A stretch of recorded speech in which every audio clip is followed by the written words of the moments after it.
আজ সোমবার সপ্তমী পূজা উদযাপনের মধ্যে ধুবড়ীর বিশিষ্ট সমাজসেবক দীপঙ্কর মজুমদার ও তার সহযোগীদের বিশেষ উদ্যোগে সম্প্রতি এক হৃদয়স্পর্শী কর্মসূচির আয়োজন করা হয়। এই কর্মসূচির মূল উদ্দেশ্য ছিল সমাজের প্রবীণ মাতৃসম নারীদের প্রতি সম্মান ও ভালোবাসা জ্ঞাপন করা। অনুষ্ঠানে প্রবীণ মায়েদের হাতে তুলে দেওয়া হয় বস্ত্র ও পাদুকা, যা তাদের প্রয়োজন মেটাতে সহায়ক হবে।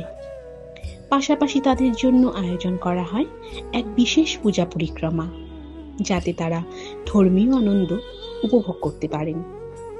এই মহৎ উদ্যোগ সম্পর্কে দীপঙ্কর বাবু বলেন, সমাজে প্রবীণদের প্রতি যত্ন ও সম্মান প্রদর্শন করাই হলো আমাদের নৈতিক দায়িত্ব।